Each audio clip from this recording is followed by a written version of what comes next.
Please sit down, everybody.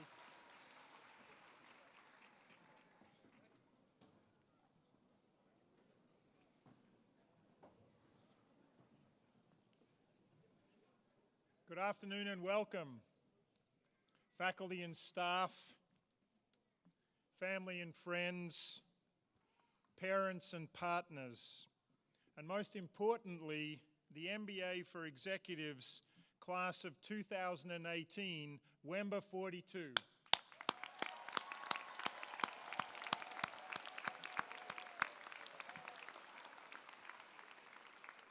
I'm Jeff Garrett. I have the honor of serving as Dean of the Wharton School, and it's my pleasure and privilege to be here this afternoon with you for this great day of celebration.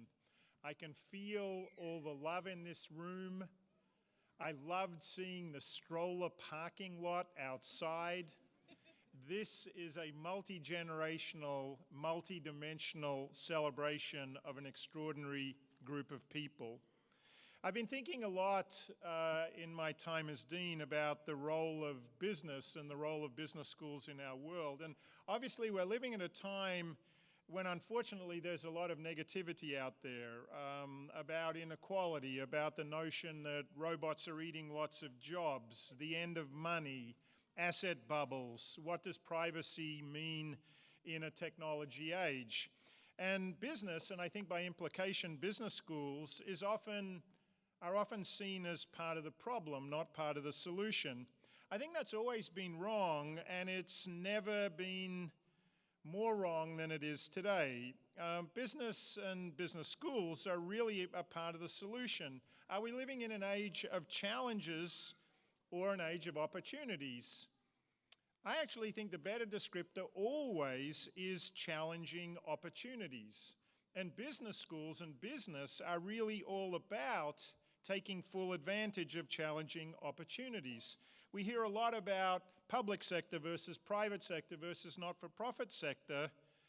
What's the most important thing going forward? My answer would be all of the above. And most importantly, I think we must always remember, and this really goes back to Adam Smith and the Wealth of Nations, the notion that there really is a public and a social role to what the private sector does. Let me give you 3 examples, and the first one I'm going to use is not only because Bill McNabb is sitting next to me on the stage, but I think an enormous amount about the role of financial services. You know, the biggest challenge for most people in the world is how we're going to live in our retirement years. And it's not the only thing, but we all want our retirement income packages to be as strong as possible. So if Vanguard and other financial services firms improve the state of my retirement account, I say thank you to the financial services industry. But not only financial services, think about other companies out there that get a lot of press. Ride sharing, for example. If you're in a city like Mumbai or Jakarta or Manila, the hardest thing is just to get around the streets. And governments in those emerging markets do not have the wherewithal to create public transportation systems that will take automobiles off the roads. If one thing that ride-sharing services do is to increase the number of people on average in a car, that is a profound part of the solution to the biggest development in emerging markets, which is urbanization. Last but not least, what about the infrastructure challenges all around us? Why does it take us so long to develop new infrastructure, not only in the first world, but in emerging markets as well? A big part of the problem is that if it's owned by governments are cash-strapped. They don't have enough resources to build the infrastructure that we all want. So I think going forward, we're just going to hear much more about PPPs, public-private partnerships in infrastructure. And of course, our understanding of what infrastructure means is just going to get broader and broader as we think more about digital infrastructure as well as physical infrastructure. So that's business. What about business schools? Well, of course, all of the graduates today came here because you wanted to enhance your careers and invest in your careers. And we know that you're going to leave here with really good jobs. But we also know that you came to Wharton for reasons more than getting a good job. You came here to realize your wildest aspirations, to inspire and to be inspired, and above all, I think, to make an impact, to leave your mark. Our job is to help you, not only while you've been here, but for the rest of your lives, to help you develop skills, networks, conviction, courage, to turn your own ideas into outcomes, outcomes that matter, outcomes that will not only change your world, but will change the world. Innovation is a cliche these days. It's in every paragraph. It tends to almost be in every sentence that's uttered about the world of business. But at its core, I think innovation really matters. Innovation means doing things better, it means doing more with less, and it means making an impact. And Wharton really is in the innovation business. Wharton is a school that helps our students turn great ideas into greater outcomes. I know that's why you came here. You should know that's why we're so proud of you. I know everyone in the audience knows how much you had to do to get here today. I'm blown away by what you've done in the past 2 years, but I can't wait to see what you'll do now that you are leaving. So my congratulations to the class.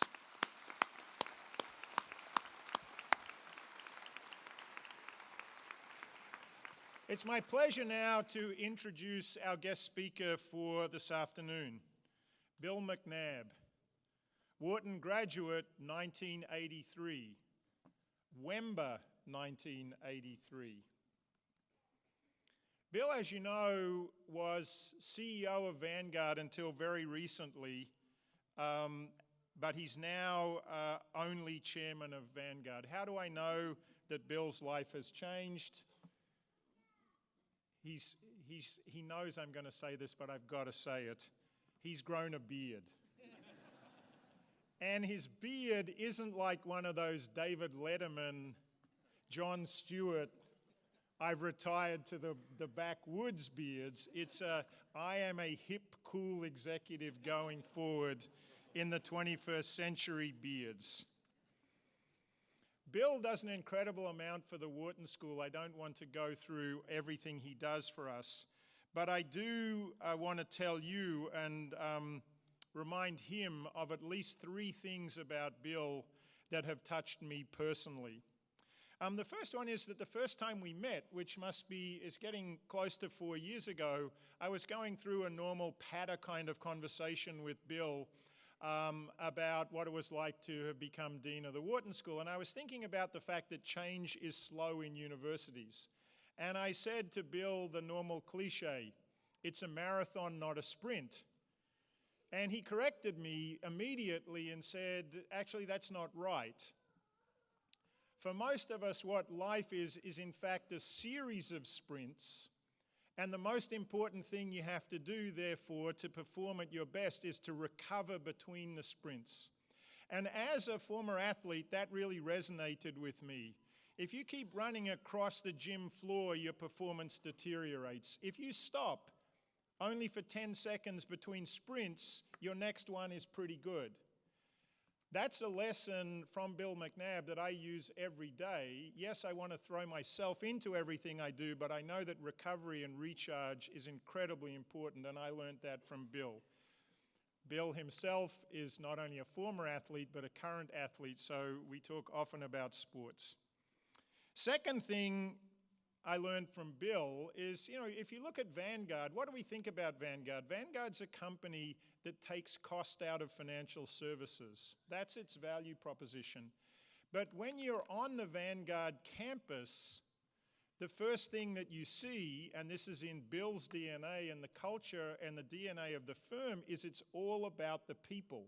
So even though it's a numbers business and about reducing the cost, Bill fervently and passionately believes that even in financial services, or maybe most importantly in financial services, it's the people who matter.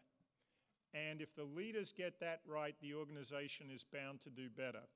Last, but for me not least, I'm going to tell you a simple story about an event that happened a couple of months ago in my home country of Australia. We had a Wharton Global Forum in Sydney, and Bill McNabb was on the program. And the program, this was supposed to be a highlight of the program because Australia privatized its social security system in the early 1990s, and we had the Australian politician who did that there. Vanguard has a big presence in Australia. Why? Because it manages a lot of Australian superannuation assets. So we had a beautifully choreographed event where the former Australian politician was going to talk about the idea that he had 25 years ago, and then it would be a handoff to Bill to talk about the opportunities that that has created for Vanguard and for Australian citizens. That was all great until the former Australian politician started lecturing us on East German history. And then instead of speaking for the 30 minutes which were allocated to him, he spoke for 1 hour. Bill McNabb and I were sitting in the front row, much like this as we are today. And Bill says to me, "I've got to get on a plane in 2 hours. What are we going to do?"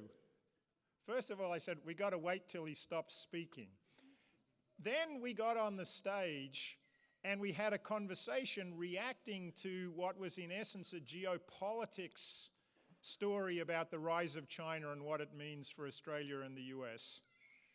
And I think we carried it off, and people in the audience did not know that this was exactly not how the event was supposed to take place.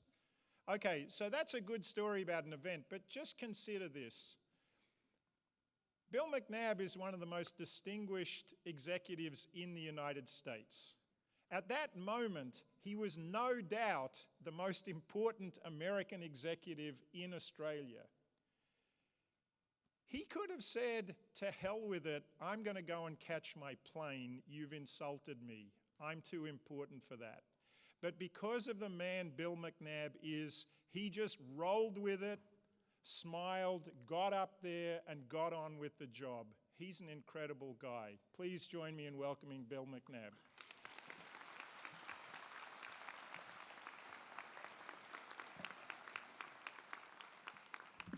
Thank you, Jeff, for those way too kind words. I do feel I've got to respond to the beard thing, though. So I show up on campus after a couple weeks in Africa, and my colleagues definitely all came to me and said, "You're taking this retirement thing a little bit too seriously." My rowing friends simply said, "You've gone back to form. You're acting out your 20s again." The most important reaction was my grandsons, who rubbed my face and said, "Oh, it's like our fuzzy stuffed animals," and that's what they like. So hearing all the kids in the audience right now actually brings that right back to mind. So, this is a really an amazing event, and I want to start with just a huge congratulations to the class of 2018. This is an unbelievable accomplishment.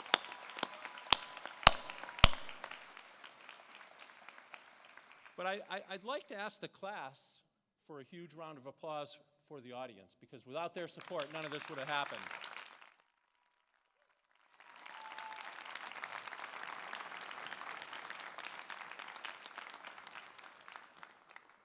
As Dean Garrett said, 35 years ago, I had the privilege of graduating from Wharton, and I have to tell you, you're just joining an incredible family, and the commitment the school has to lifelong learning and to continuing to help all of its graduates pursue their dreams and aspirations is just second to none. This particular program, and you never should call out your favorite children, but when I look at the whole Wharton landscape, the undergraduate program, the traditional MBA, and then the executive MBA, this is by far my favorite, because what it takes to come through this program is extraordinary. And I would tell you that the people who do this and the people who get to this graduation state have already exhibited, at least from my perspective and my 35 years in the business world experience, the two most important traits that successful individuals have. And the first trait is what I call a growth mindset. And there's a great psychologist out on the West Coast, Carol Dweck, who's written extensively about this. And she's created this fantastic framework for viewing the world. And rather than looking at the world as a series of, almost foreboding challenges and things that can't be done, sort of the negativity that you often read in the press, she looks at it as a series of challenges. And for people who have the right mindset, they can do things that they never thought they were going to do. And she says, actually, specifically in her great book, Mindset, in a growth mindset, challenges are exciting rather than threatening. So rather than thinking, oh, I'm going to reveal my weaknesses, you say, wow, here's a chance to grow. And think about what you've been through these past 2 years. How many times did you have that opportunity in front of you where you had these real growth moments? And the second, and I would say related trait, and this group clearly has a very technical term here at Penn. It's called grit. I had to pay for an advanced degree to get that. So, but it's a quality that's actually getting a lot of attention thanks to a great Penn professor, Angela Duckworth. And some people would call it discipline, stick-to-itiveness, mental toughness. The phraseology doesn't really matter. What it really is, to me, is an unbelievable drive and persistence to get things done. And if you've seen her, Angela Duckworth's TED Talk, it's really very compelling. And in her own words, she says, grit is about having a goal you care about so much that it organizes and gives meaning to almost everything you do, even when you fall down, even when you screw up, even when progress toward that goal is halting or slow. It's a really powerful idea if you think about it. And one of the things, being a local company here, I have the privilege of having several of my colleagues actually among this graduating class. And so I've gotten to see grit up close and personal. There have been transfers from the West Coast to the East Coast in the middle of this. There have been babies born in the middle of the program, I think right before a statistics exam, if I have that correct, for one of my colleagues. I can relate to that. I barely got through statistics, same reason. And when I think about that and what all of these graduates have gone through, and all of you in the audience know this, it's just a phenomenal example of grit. And so when you put those two qualities together, we have a group of people here who are going to be incredibly successful. But I think those qualities, the growth mindset and the grit that they've exhibited are actually going to really be necessary as we move forward. Dean Garrett outlined, some of the challenges I think that we face. And for me, in a lot of ways, this is up close and personal because 10 years ago, the great financial crisis was upon us. And actually, just to underscore the point that Vanguard does not believe in market timing, I became the CEO of Vanguard 2 weeks before Lehman Brothers. And if you remember, that was sort of the catalyst for the crisis. And so we had to live through this. But obviously what we've seen since is, slower growth perhaps than we'd all like, but, good growth over the last decade. We've seen markets rebound and so forth. But as Dean Garrett said, underneath all that, there's some really big challenges that continue to emerge and that our group of graduates are going to have to tackle. And they're going to have to tackle them, very, very, with great intensity. And those challenges are disruption. Technology and what it's doing to every industry right now is extraordinary. We've talked a little bit about income inequality and wealth inequality. That creates tremendous pressure on businesses and tremendous pressure on society as a whole. There's obviously the increasing geopolitical tensions that are out there that impact markets, and we've seen a return to market volatility as a result of increasing tensions in the world. So what all of these things mean for us going forward, who knows? But what we do know is we got the kind of people sitting on stage here who can tackle those particular challenges. So we're going to be facing a very, very challenging time. Life generally is challenging, though. There's almost no epoch in our history where that's not been the case. I think, though, the second interesting item, and maybe it's correlated to all of this, is related to this idea of trust. And if I had to put my finger on one thing that really has concerned me as an executive and as a leader of a large organization, it's the record plunge in public trust of institutions. And whether it's an NGO or the media or the government, we've seen trust just diminish pretty quickly and in a pretty straight line over the last several years. And unfortunately for us who are all in the business world, business has also suffered from an erosion of confidence from the public as well. And that erosion of trust is, I think, greatly concerning because markets rely on trust to work effectively. Democracies rely on trust to work effectively. And so when you look at all of that and you combine it with the first set of issues I described, you're going back to an incredibly challenging environment. It's a very uplifting day before Mother's Day, right? But here's the thing. I think these guys have all the things that they need to tackle it. Their Wharton education, their grittiness, their growth mindset are going to be very, very powerful additions to their repertoire, if you will, as they go forward. I thought, though, I might just add 4 or 5 things that I've learned since I got out of Wharton and things that have been additive, if you will, to the Wharton education and this idea of a growth mindset and grit. And, they're practical. Hopefully, they're just simple takeaways that you can take with you, take back to the workplace. And the first one is going to sound so obvious that it's almost ridiculous, but it's an incredibly important thing, and it's first, you always have to do the right thing. There's far too commentary out there around business decisions being, an ethical position or a good business decision. We believe very strongly at Vanguard, and I think I speak for everybody on stage, that it's not or, it's and. Good ethical decisions are good business decisions. And if you have integrity and you act with integrity over the long run, you're going to have a very winning strategy. There's a very famous story at Vanguard when I was first starting out where one of our salespeople came back with this great opportunity from a very large institution to add a lot of money to one of our funds. And at the time, we were a pretty small company, and this was going to be a pretty significant item of growth. And the portfolio manager actually refused to take the new client because the new client had indicated that the institution was going to be a short-term investor, and the portfolio manager had calculated that this would be very detrimental to the long-term investors in the fund. And so pushed back on the sales force and went back to the client and said, sorry, we can't accept the money. The client went nuts. And the client actually complained to the SEC, went and complained to the Wall Street Journal.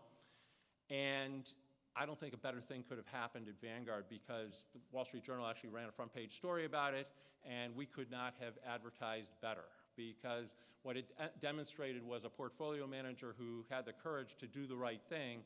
Actually, in the long run, we had more clients come to us because of that decision than the short-term gain we would have made. The second point, I think that's really important that has become increasingly clear as I've tried to navigate my career when times are challenging as they are, it's very important to remove uncertainty from your key stakeholders. And one of the key lessons around that really came about during the great financial crisis. And one of the things we tried to do during the crisis was think about who were our key stakeholders. And Vanguard's a pretty simple company, so for us it was our clients and it was our employees, our crew members as we call them. And the two things that were really bothering people, one from the employee standpoint was, is my job safe? Is my job safe? And first thing we did during the crisis when Wall Street was laying people off left and right was say, don't worry about your job. We will not have a layoff during this period. And by reducing that uncertainty, we took a whole set of issues off the table. And then we went to the clients, we described that to the clients, and we also said, we don't exactly know when this is going to end, but this period, this tremendous downdraft in the market will end. And if you make a short-term adjustment to your portfolio based on it, you're going to make a mistake. And by being very clear about that, and again, trying to reduce uncertainty, it really helped a lot of people. And you can apply your own situation to the different industries that you all work in, but reducing uncertainty is an incredibly important aspect of, I think, being a leader. You know, third, and my colleagues from Wharton who teach strategy are probably going to hit me for saying this, but because we all love to do strategy, and you know, it's my favorite classes to come in and sit through are the classes to talk about strategy. But the third big lesson for me has been it's really important just to get stuff done. And you know, just go out and sort of put one foot in front of the other, especially when things get really tough. Especially when things get really tough. And you know, our founder, Jack Bogle, probably exhibited this better than anybody I've ever seen. I can remember in 1987 when the market dropped 25%, Jack canceled all strategy meetings, all projects, and basically said every executive has to spend all day on the phones answering phones from the investors because people were so worried.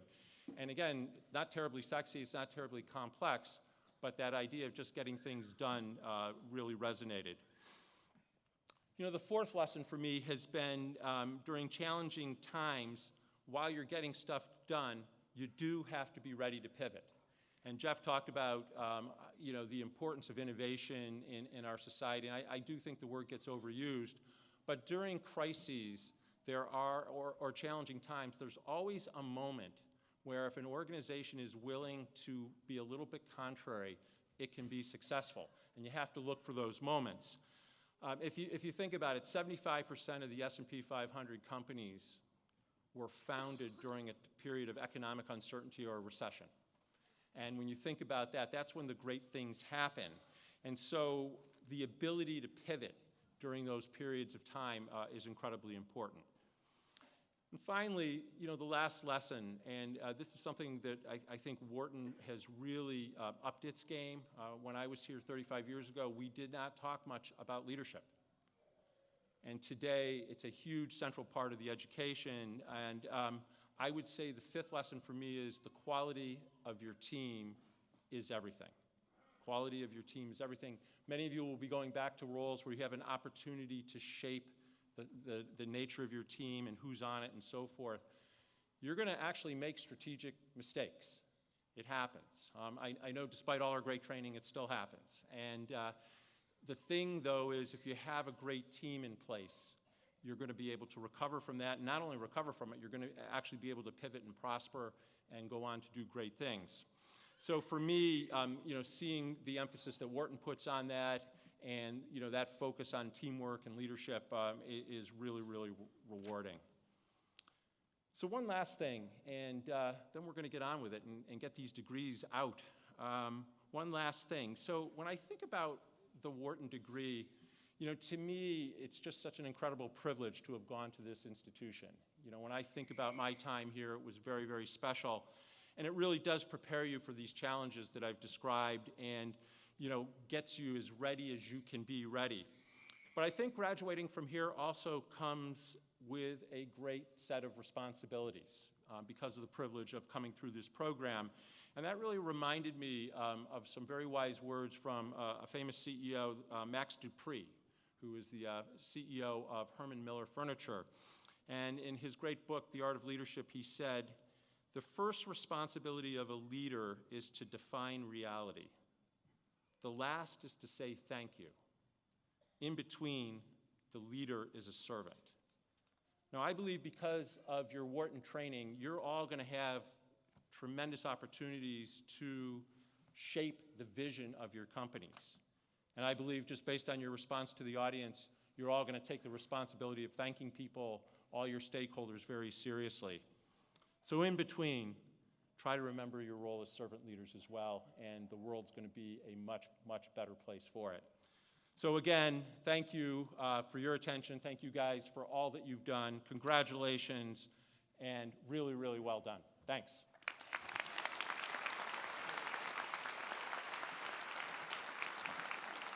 Thank you very much, Bill. I mean, it's just incredible to reflect on those 10 years when Bill was the CEO of Vanguard. You know, Vanguard was really the inventor, the innovator for index funds. But Who would have thought that along with BlackRock, Vanguard and BlackRock would manage more money for more people than any other financial institutions in the world? Our future is literally in their hands. Very good hands, given the fact that Bill McNabb is still involved.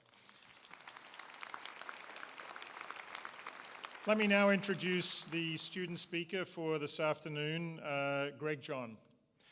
Greg works for Capital One Financial and is their business manager for national expansion. I'm a Capital One card holder. I love the tie-in with Pete's Coffee, by the way. From Berkeley, California to Walnut Street, there's a lot of Pete's Coffee out there. You know, the reinventing banking, trying to figure out the how best to optimize online but keep face-to-face really mattering is so important, as of course is expanding into new markets, and Greg plays a key role in that. He has an undergraduate degree from the University of Virginia where he studied foreign affairs, something close to my heart. At the Wharton School, he'll receive in a little while the highest academic honor we have, which is to graduate as a Palmer Scholar, which meant he was in the top 5% of the class academically. Outside the classroom, he enjoys sports, playing soccer.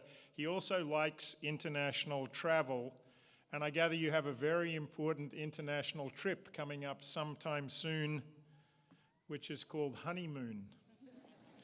Greg's getting married next weekend, so please join me in welcoming him to the podium.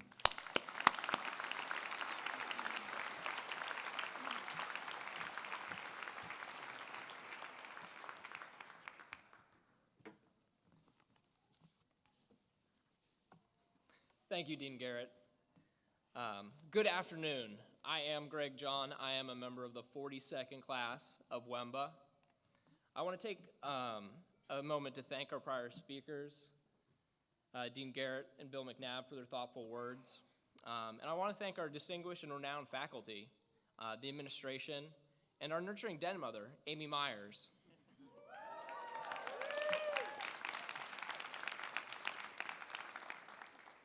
And I want to express my gratitude for being able to speak to you all on this joyous afternoon.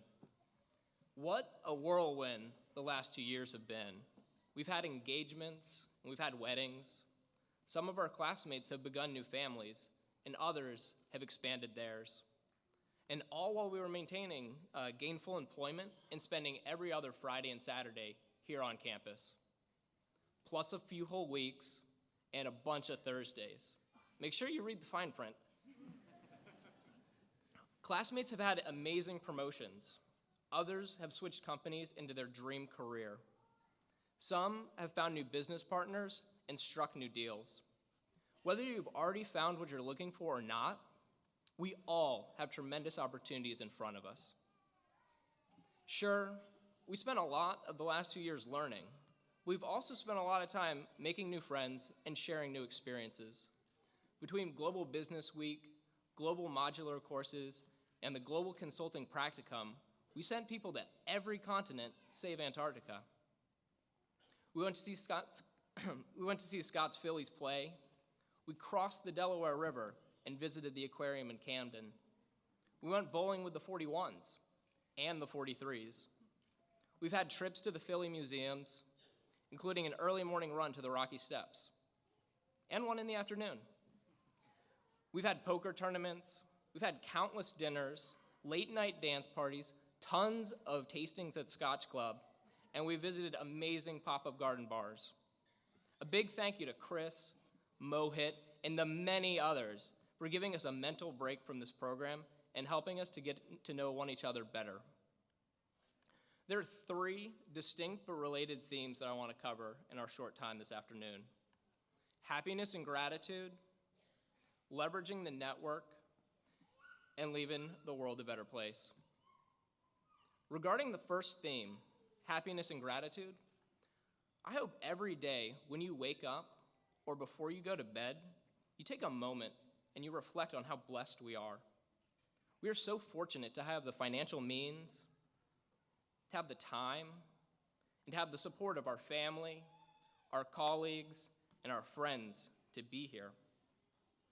We are endowed with great talents that have enabled us to be successful in both academic and work settings.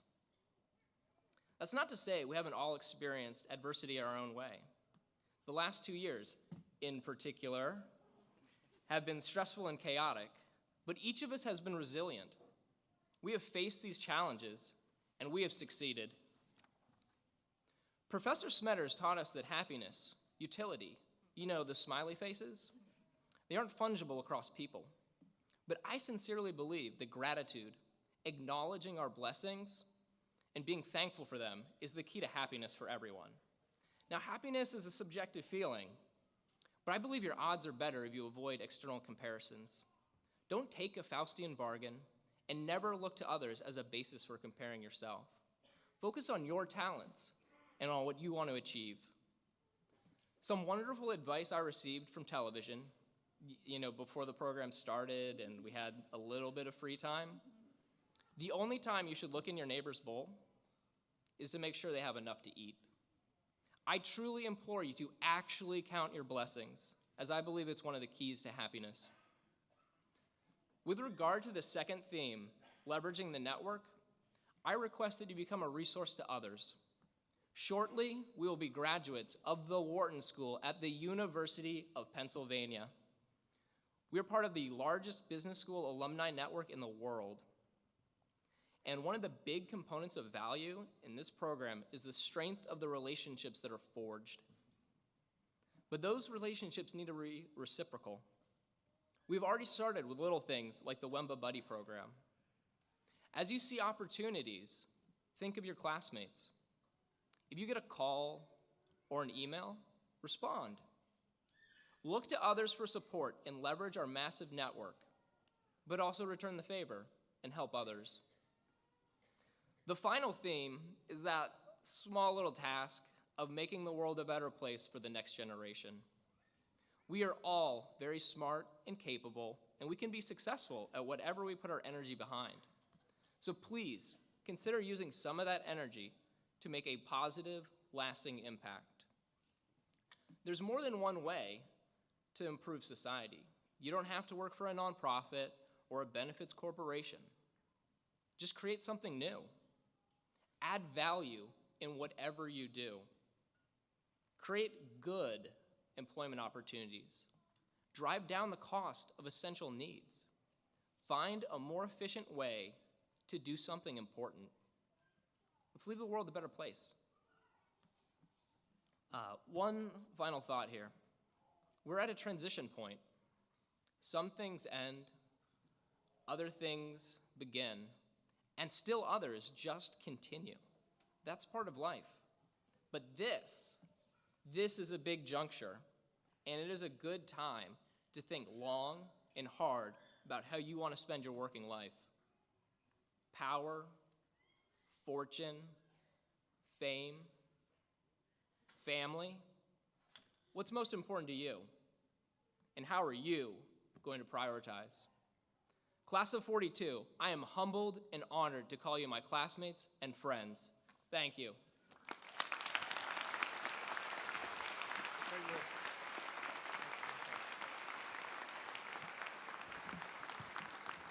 Thank you very much, Greg, for those very wise words.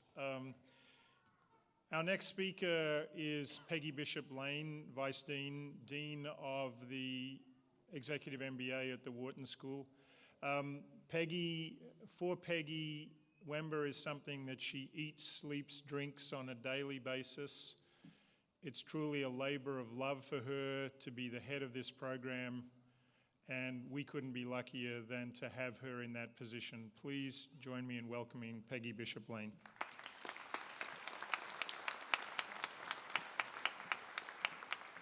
Thank you, Jeff.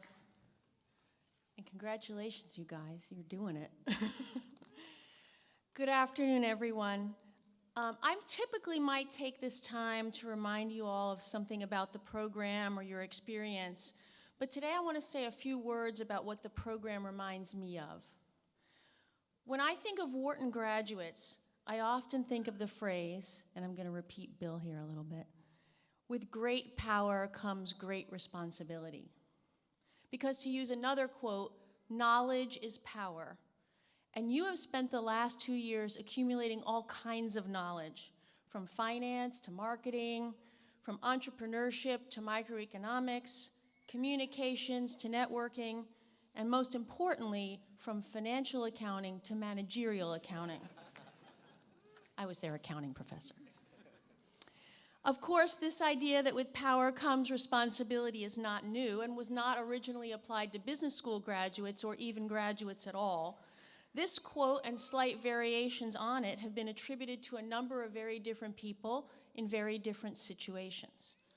Voltaire, French writer and philosopher, was said to have originated it, although there's some skepticism about that. He lived in the time of the French Revolution, and there was a saying about the French revolutionaries which some attribute to Voltaire. The people's representatives will reach their destination invested with the highest confidence and unlimited power. They will show great character. They must consider that great responsibility follows inseparably from great power. Indeed, perhaps the very thing they were fighting for. Fast forward about 150 years, world leaders Winston Churchill, Theodore Roosevelt, and Franklin Roosevelt uttered the phrase or variations of it in inspirational speeches.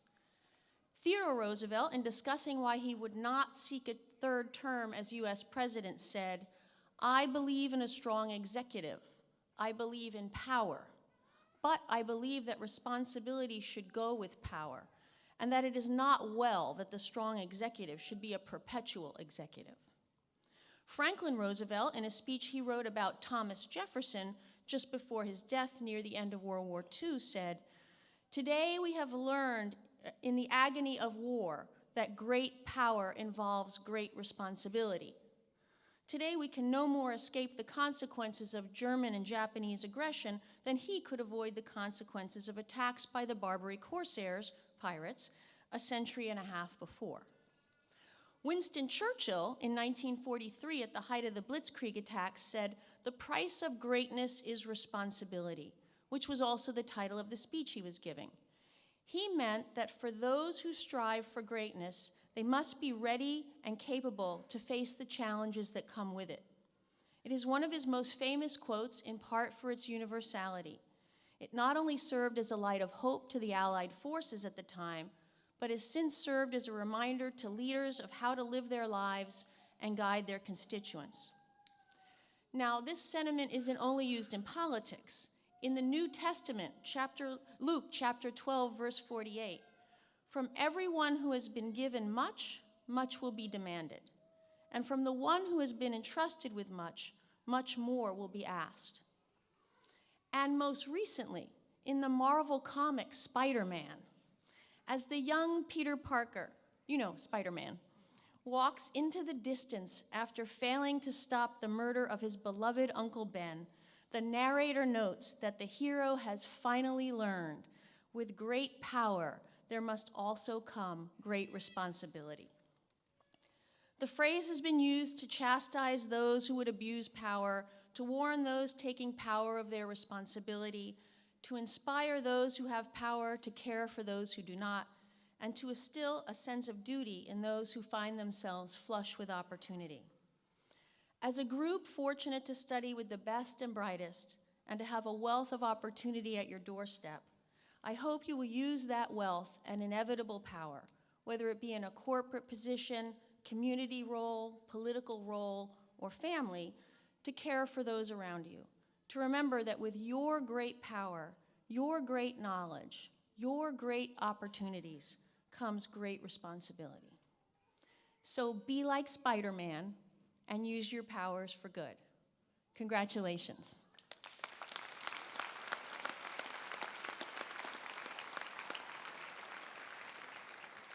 And now it's time to recognize you and your achievements. We will begin with the student awards, and for that, I'd like to ask Kathy Maloney to come to the podium. Kathy is the director of the Philadelphia MBA Program for Executives, overseeing the day-to-day operations of the program. She is now also the director of alumni engagement for the entire MBA Program for Executives, where she works with our alumni population to keep them involved with the university. But prior to taking on this role last year, she served as the director of WEMBA admissions for many years, including for your class. So basically, you all owe a lot to Kathy for being here. Kathy? Thank you, Peggy. Each year, we present 2 student awards. The Benjamin Franklin Award, which is given to the student who demonstrated a strong work ethic, and the Dean Spirit Award is given to the student whose enthusiasm has helped to create a memorable experience for their classmates. I'm pleased to announce that this year's winner of the Benjamin Franklin Award is Jordan Mullenauer. Jordan?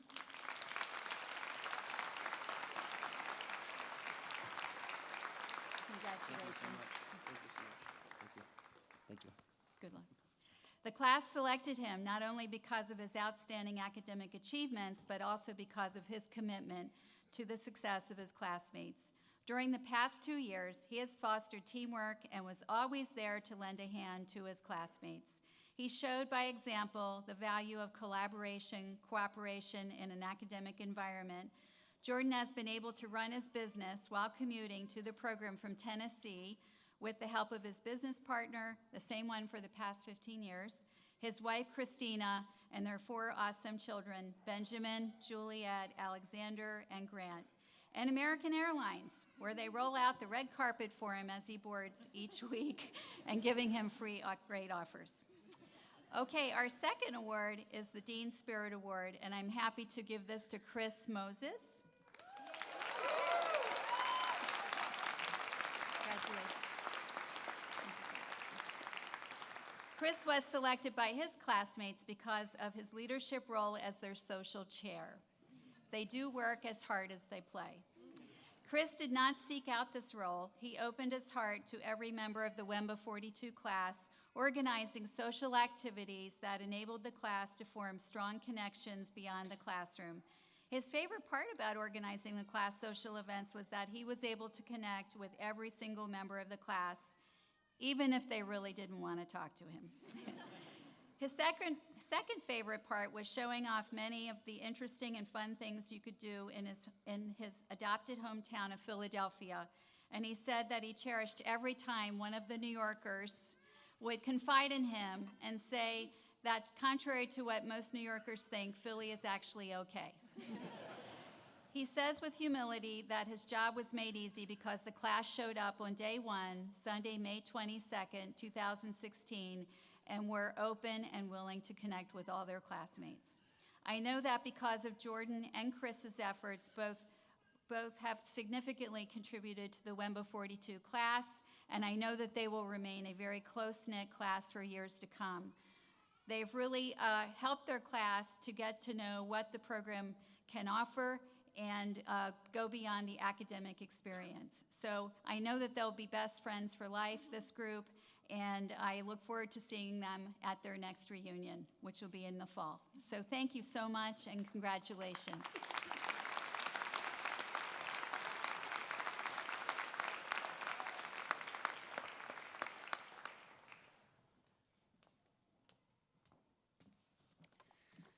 Before I get to the academic awards, I'd like to take a moment to recognize the friends, family, and coworkers who've supported you all these last 2 years. While we award an MBA, a Master of Business Administration, to our graduates, we, along with the graduates, bestow a Master of Understanding, or an MOU, upon each of their supporters. On behalf of the graduates, faculty, and staff, this is our opportunity to honor those of you in the audience who have made the commitment to see your graduate through these last 24 months. Let's thank all of them again who are here to support you.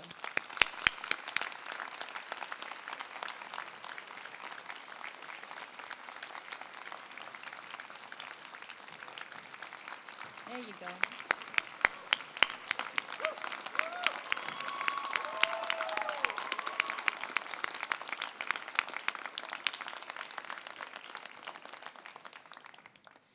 It's now my great pleasure to announce our highest academic award winners. Beginning with our faculty, we recognize those instructors who you rated as most successful in the classroom, those who stimulated your interest, communicated new ideas, and demonstrated the best of what it means to be a teacher. I would like to acknowledge 2 of them who are on the stage with us today. First, for those of you who love both math and marketing, you were in a treat when you took Applied Probability Models in Marketing with Professor Peter Fader, and you confirmed this by awarding him with an Excellence in Teaching Award. Congratulations, Pete. Please stand.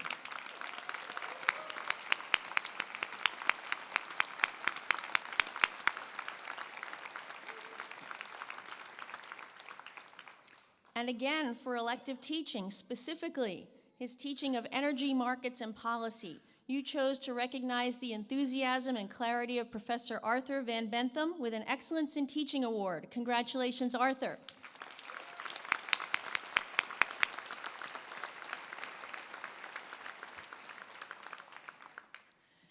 Excelling academically in a program that includes some of the highest achievers in the world during a period wrought with competing demands for time is a feat that is appropriately described by the word awesome.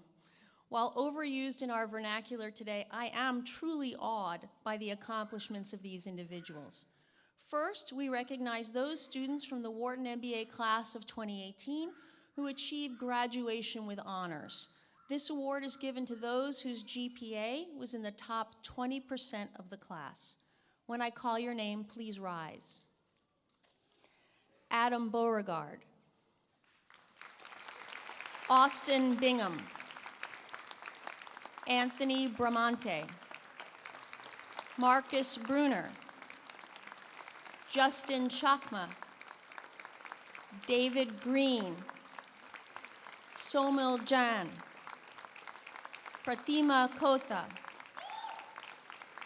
Marlena Lashkovska. Altaf Mohammed. Jordan Molenauer. Juan Montoya Fonseca. Jeffrey Panare. Lauren Pensek. Stephen Siligato. Sunil Singhal.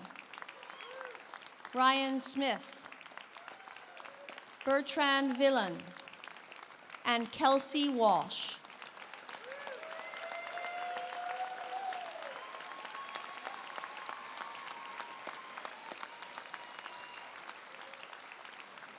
Okay.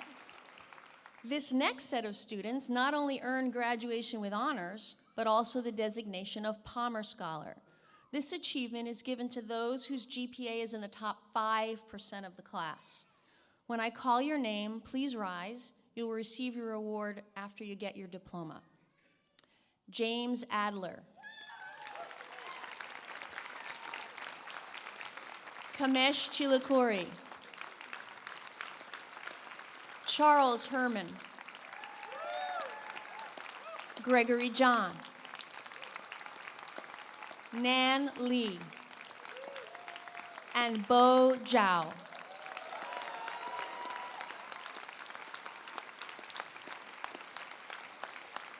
Congratulations to all our honor students. And now, Wharton MBA class of 2018, please line up for roll call and the awarding of diplomas.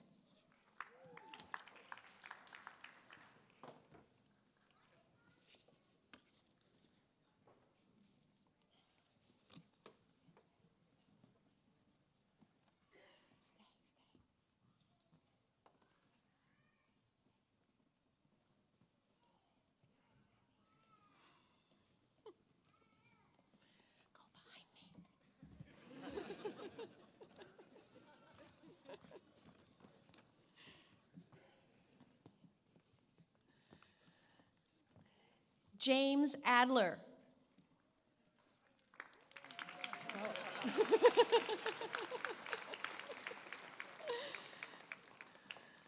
Heather Marie Aller. Miguel Almada Diaz.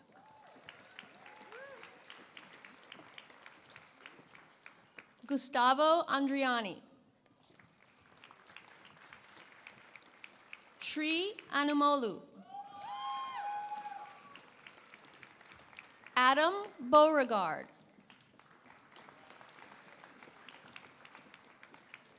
Kali Bundari.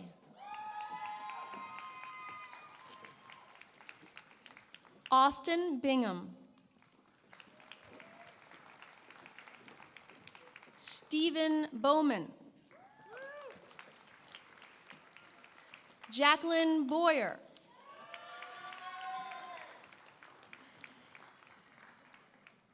Anthony Bramante.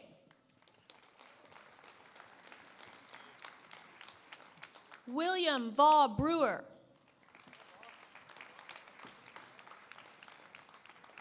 Marcus Bruner.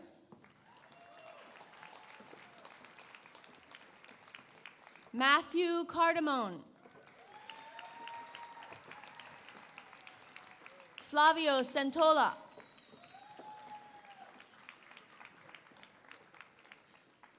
Vikram Chakra.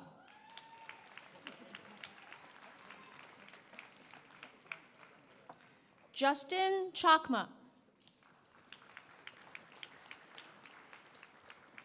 Aldrich Chan. Gregory Chang. Shi Chen.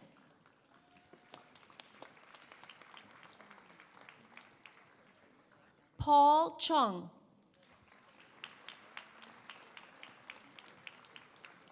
Michelle Chia.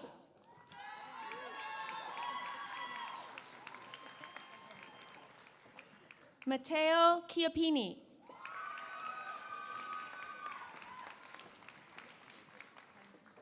Kamesh Chilukuri. Alex Choi.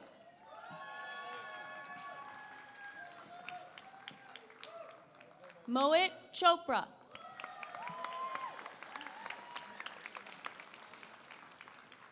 Wesley Chu.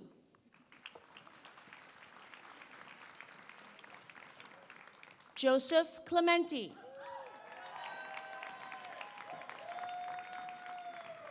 Brandon Cohen. Leah Cohen.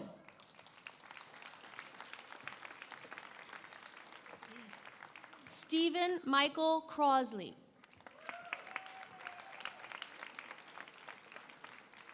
Evan James Krause.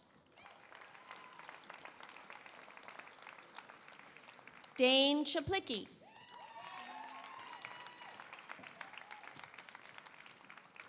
Rebecca Lee Doherty.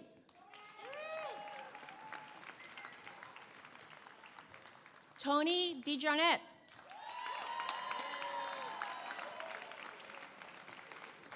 Timothy Dunn.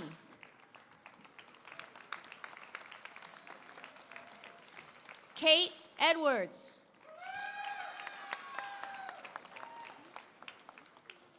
June Fan.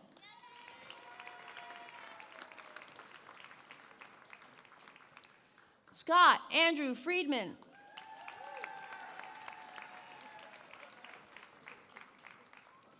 Divya Goel.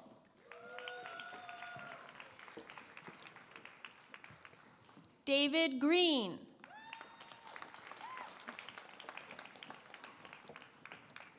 Ehab Hanna.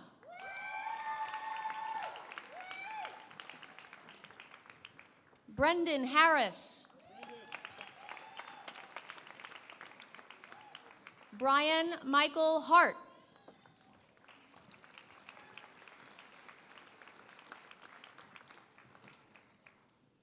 Matt Haught.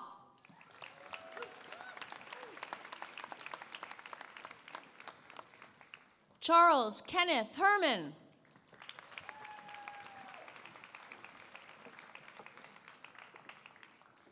Angela Ho.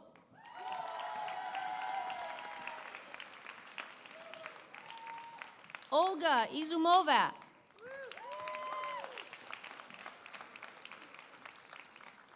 Ankit Jain.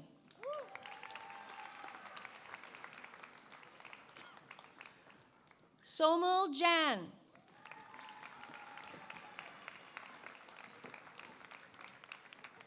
Gregory Walton John.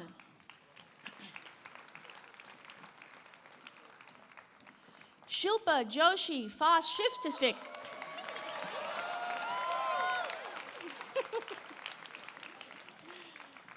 James William Judge.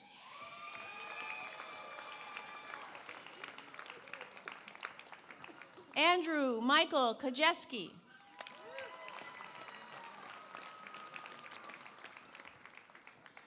Rachel Kells.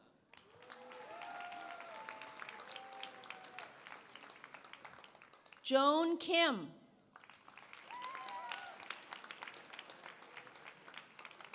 William Kim.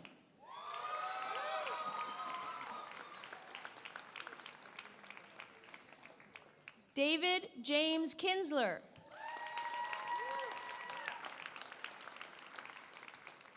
Joseph Adam Komisar.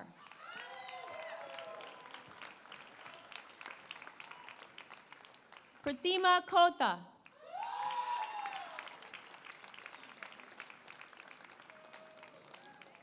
Rachel Sandra Kreppel.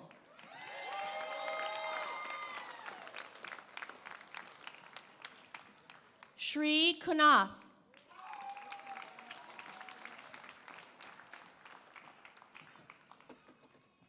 Marlena Lashkovska.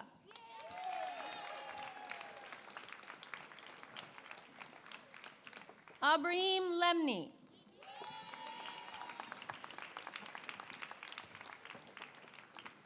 Nan Lee.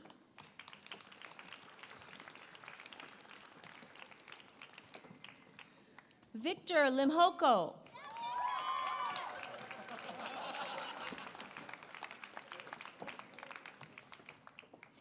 Raymond Leoy.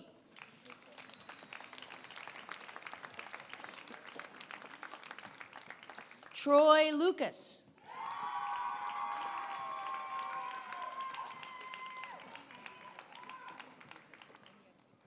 Manesh Maheshwari.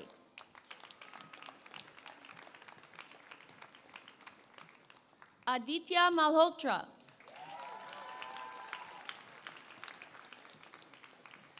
Svetla Maranova.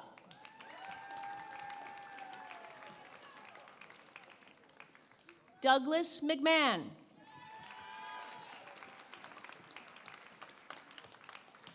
Christopher Marabi.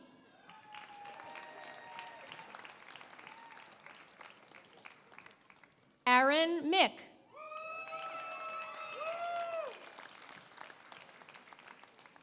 Jeremy Christopher Migden.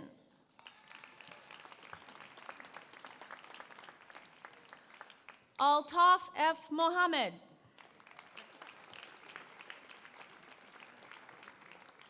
Devika Mohan.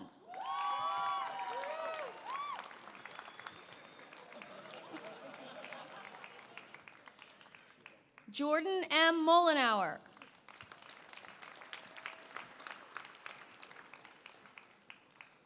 Juan Pablo Montoya Fonseca.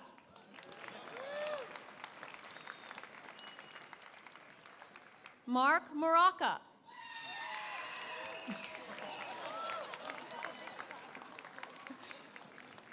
Christopher Moses.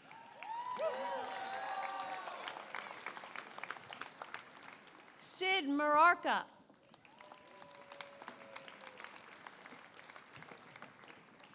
Caitlin Murphy.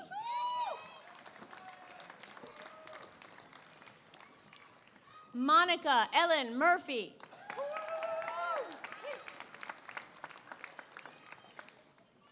Josephine Noah. Colleen O'Neill.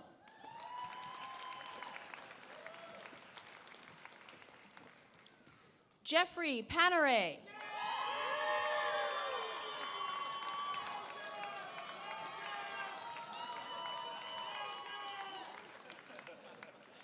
Amit Patanya.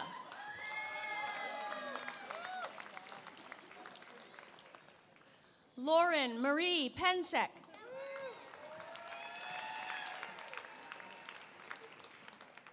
Randy Perillo.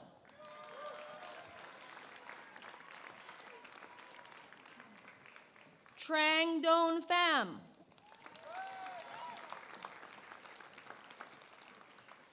Eric Pittman.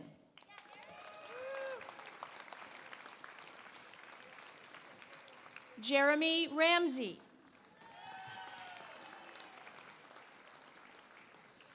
Luis Carlo Rietti.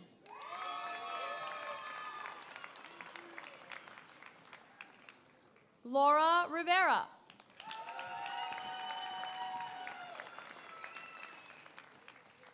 Marie Laure Romney.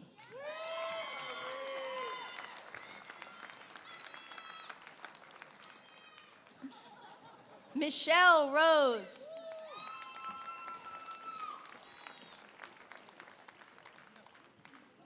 J.P. Rothenberg.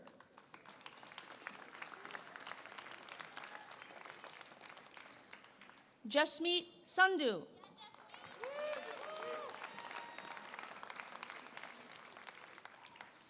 Kirill Savitsky.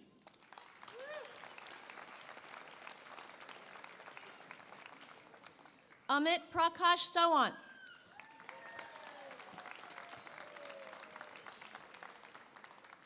Dinesh Anant Sahani.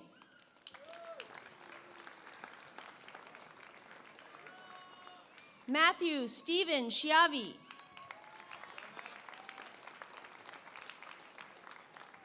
Alex Scott.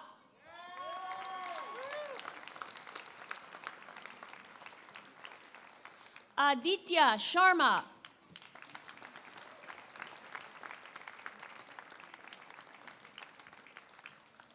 Himanshu Shekhar.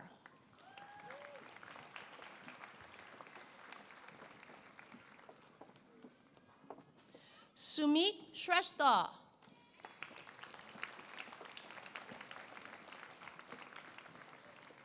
Kashif Israr Siddiqui.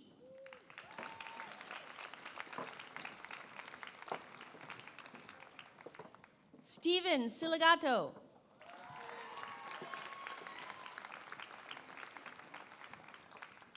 Christopher Simcoe.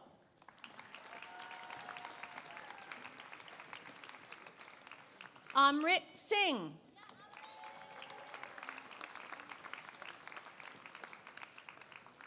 Jaspreet Singh.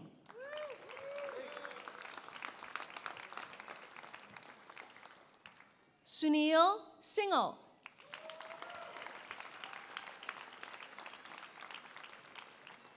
Ryan Smith.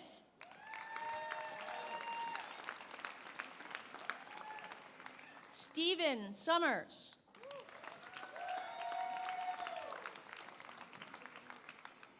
Edward Sun.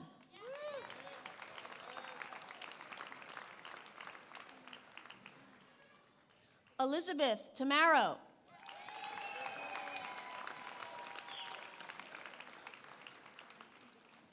Meredith Elizabeth Tarvin.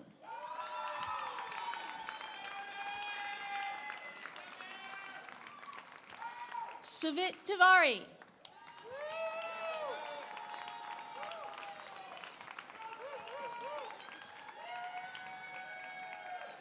Subhashni Tripuraneni.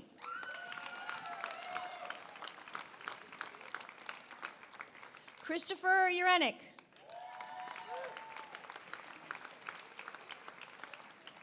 Maria Lourdes Grace Uminga.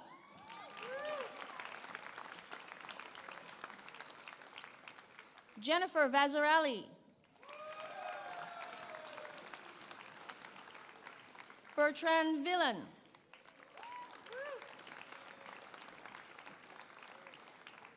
Kelsey Polson Walsh.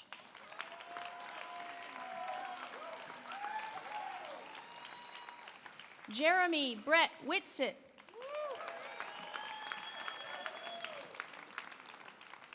Jennifer Wing.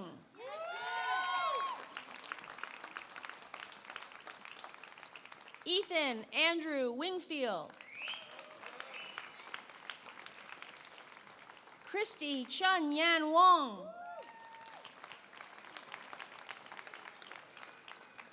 John Gaofeng Zhang.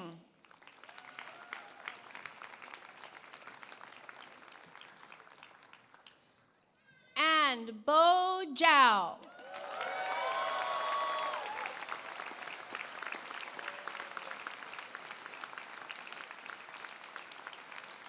Ladies and gentlemen, the Wharton MBA Class of 2018.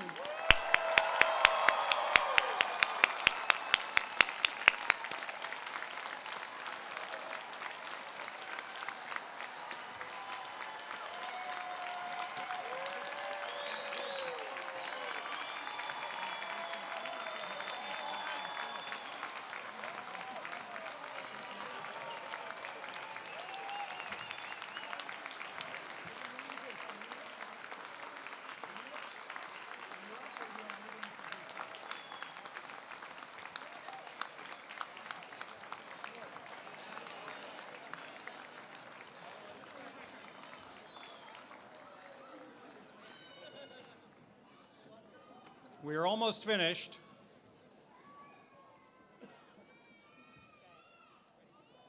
Hi, everybody. My name is Sam Lundquist. I'm the Vice Dean of Wharton External Affairs. And very briefly, I'd like to just summarize with some specificity the theme that you've heard throughout today's remarks from all of our speakers. You know, we love what we do because we are the team that will care for you going forward and embrace you as lifelong members of the alumni community. Keeping Wharton relevant and convenient to you is our job. And it's truly a labor of love. We really look forward to seeing you all around the world.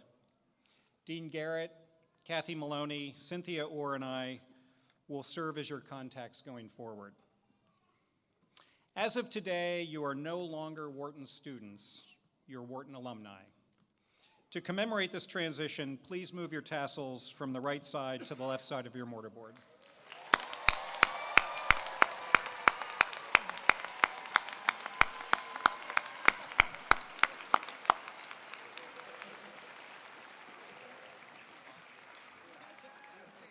You are members of an unparalleled community of 96,000 graduates in 150 countries worldwide.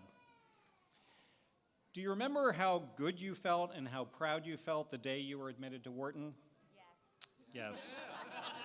That was an important moment and a turning point in all of your lives. But it was just the beginning of your relationship with the school. You will carry the Wharton flag with you for the rest of your life, and it's now your personal brand. The education that you received at Wharton and the school's reputation opens up a world of possibilities for you. And importantly, please recognize that your success lifts the school as well.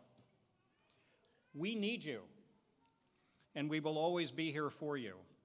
And in fact, wherever you are in the world, we'll be there for you as well.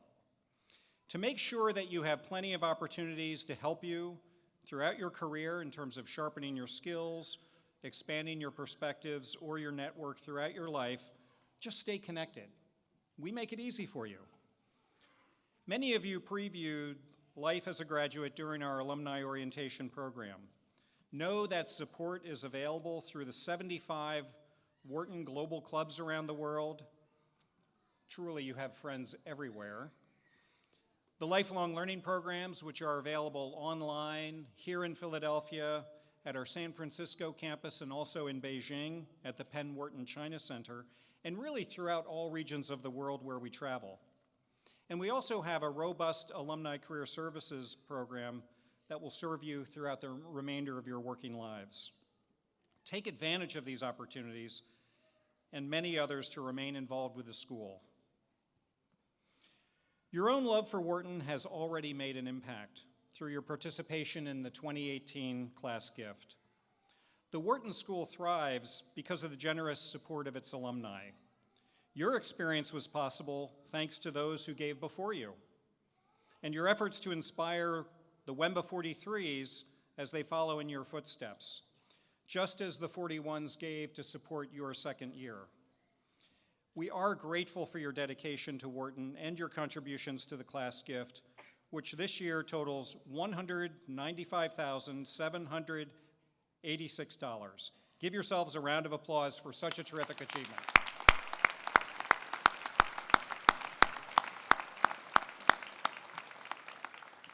On behalf of the faculty and staff, thank you from all of us. Running the class gift campaign requires hard work and energetic leadership, and we'd like to thank this year's Class Gift Committee who made the achievement possible. I'd like to recognize the Class Gift Committee co-chairs, Kelsey Walsh, Dane Zaplicki, and Lauren Pensick.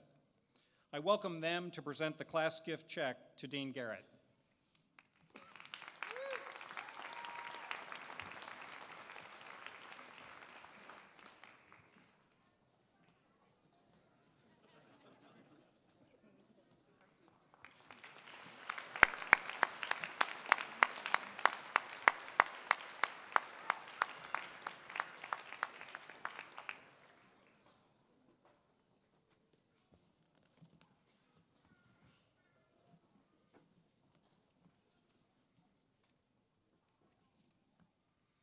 I'm now delighted to share an important Wharton tradition.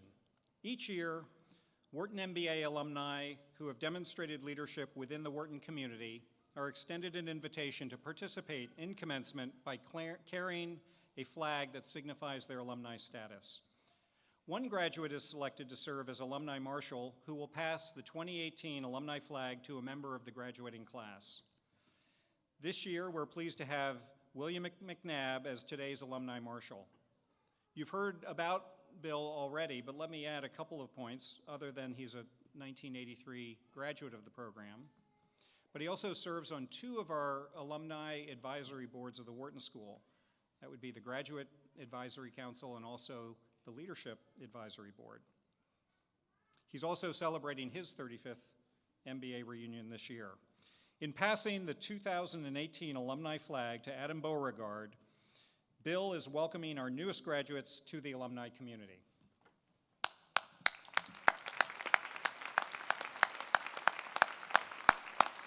Welcome to the Wharton Alumni Network.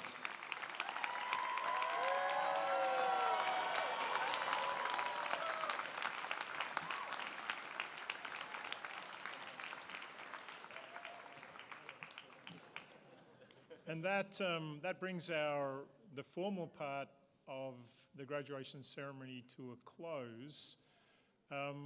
We can all go outside and now start truly celebrating, but let me end with really the two most important thoughts I could have. The first one is to the graduating class. These people graduated from the longest, the hardest, and the best executive MBA in the world. They did it while balancing full-time careers and very large personal lives. That is an extraordinary achievement. Congratulations to you all.